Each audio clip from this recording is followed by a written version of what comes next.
Hello everyone, welcome back our YouTube educational channel. Friends, आज हम लोग क्लास 9 हिस्ट्री का चैप्टर 4 जिसका नाम है विश्व युद्धों का इतिहास, हम लोग उसके क्वेश्चन आंसर को कंप्लीट कर रहे थे। और पिछला वीडियो जो कि इस चैप्टर के पिछले वीडियो में हमने वस्तुनिष्ठ और लघुत्तर ये क्वेश्चन जो कि 10 क्वेश्चन था जिसमें से हमने 5 क्वेश्चन को कंप्लीट किया था। आज हम उसके आगे 6 क्वेश्चन से कंप्लीट करेंगे। जो क्वेश्चन नंबर 6 है, द्वितीय विश्व युद्ध प्रथम विश्व युद्ध की परिणति थी कैसे? इसका आंसर होगा द्वितीय विश्व युद्ध एक प्रतिशोधात्मक युद्ध था। इस युद्ध के बीज वर्साय की संधि में ही बो दिए गए थे। मित्र राष्ट्रों ने जिस प्रकार का व्यवहार जर्मनी के साथ किया उसे जर्मन लोग कभी भी भूल नहीं सकते थे। जर्मनी को इस संधि पर हस्ताक्षर करने को विवश कर दिया गया था। संधि के शर्तों के अनुसार जर्मन साम्राज्य का एक बड़ा भाग मित्र राष्ट्रों ने उससे छीनकर आपस में बांट लिया। अतः जर्मन वाले वर्साय संधि को एक राष्ट्रीय कलंक मानते थे। उसमें मित्र राष्ट्रों के प्रति प्रतिशोध की भावना थी। हिटलर ने वर्साय की संधि की धज्जियां उड़ा दी। विजित राष्ट्र गुप्त संधियों के माध्यम से झुठलाते भी रहे, जिससे पराजित राष्ट्र इस हकीकत को जानकर बौखलाहट से भर गए। हिटलर ने द्वितीय विश्व युद्ध आरंभ कर दिया। ठीक है, उसके बाद में नेक्स्ट क्वेश्चन 7 नंबर क्वेश्चन है, द्वितीय विश्व युद्ध के लिए हिटलर कहाँ तक उत्तरदायी था? तो इसका आंसर होगा वर्साय की संधि द्वारा जर्मनी के साथ जो हुआ वह अन्याय और अत्याचार ही था। जर्मन वाले तो उसे राष्ट्रीय कलंक मानते ही थे। ऐसे ही समय में हिटलर का उदय हुआ।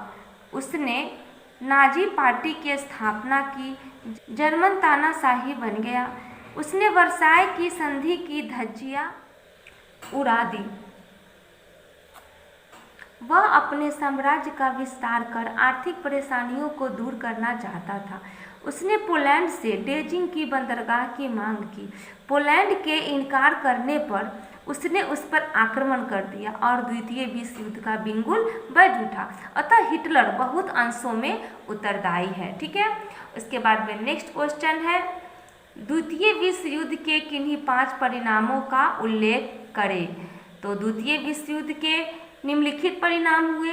1 में धन जन की हानि। इस युद्ध में व्यापक धन जन की हानि हुई। यह इतिहास का सबसे विनाशकारी युद्ध था। दूसरा नंबर, यूरोपीय श्रेष्ठता और उपनिवेशों का अंत। द्वितीय विश्व युद्ध के बाद एशिया महाद्वीप में कौन कौन? तो भारत, श्रीलंका, बर्मा, मालाया, हिंदेशिया और मिस्र, इन सभी से यूरोपीय राष्ट्रों की प्रभुता समाप्त हो गई। इंग्लैंड के राज्य में कभी सूरज नहीं डूबता था। द्वितीय विश्व युद्ध के बाद से वह डूबने लगा। तो उसके बाद में 5 परिणाम कह रहा था, तो हमने 2 परिणामों को देखा। अब तीसरा परिणाम को देखेंगे। तीसरा परिणाम है इंग्लैंड की शक्ति में ह्रास।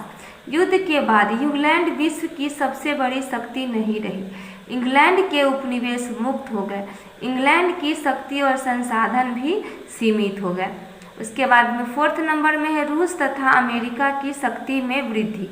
द्वितीय विश्व युद्ध के बाद अमेरिका और रूस अपनी असीम आर्थिक संसाधनों के साथ विश्व की राजनीति में शक्तिशाली देश के रूप में उभरे। और 5वां नंबर है संयुक्त राष्ट्र संघ की स्थापना। तो विश्व शांति को कायम करने के लिए संयुक्त राष्ट्र संघ की स्थापना की गई। तो आपका जो 8 नंबर क्वेश्चन यहीं पे खत्म होता है। अब 9th नंबर क्वेश्चन कर रहा है तुष्टीकरण की नीति क्या है? तो तुष्टीकरण की नीति भी द्वितीय विश्व युद्ध का एक कारण बना। पश्चिमी पूंजीवादी देश इंग्लैंड तथा फ्रांस रूस को नफरत की दृष्टि से देखते थे। वे चाहते थे कि हिटलर किसी तरह रूस पर हमला कर दे जिससे दोनों देश कमजोर हो जाए। तब वे हस्तक्षेप करके दोनों शक्तियों को बर्बाद कर देंगे। इस नीति को तुष्टीकरण की नीति के नाम से जाना जाता है। तुष्टीकरण की दिशा में अंतिम कदम म्यूनिख समझौता था। ठीक है, 10 नंबर क्वेश्चन है, राष्ट्रसंघ क्यों असफल रहा? तो राष्ट्रसंघ ने छोटे छोटे राज्यों के मामले को आसानी से सुलझा दिया, लेकिन बड़े बड़े राष्ट्रों के मामलों में उसने अपने को अक्षम पाया और अंततः उसको इस कार्य के लिए समर्थ और शक्तिशाली राष्ट्रों का सहयोग नहीं मिला। हर निर्णायक कार्रवाई की घड़ी में शक्तिशाली राष्ट्रों ने अपने निहित स्वार्थ में हाथ खड़ा कर लिए। अतः बड़े राष्ट्रों के दबाव तथा अन्य दुर्बलताओं के कारण राष्ट्रसंघ की उपयोगिता समाप्त हो गई। जापान, जर्मनी और इटली राष्ट्रसंघ से अलग होकर मनमानी करने लगे, जिसके कारण छोटे राष्ट्रों का संयुक्त राष्ट्रों पर विश्वास नहीं रहा। इस प्रकार संयुक्त राष्ट्र संघ की असफलता ने द्वितीय विश्व युद्ध का मार्ग प्रशस्त कर दिया। तो आपका जो लघु उत्तरीय क्वेश्चन यहीं पे कंप्लीट होता है। नेक्स्ट वीडियो जो होगा मेरा इसी चैप्टर का दीर्घ उत्तरीय क्वेश्चन होगा। तो बने रहिए हमारे साथ, मिलते हैं नेक्स्ट वीडियो में नेक्स्ट टॉपिक के साथ। धन्यवाद।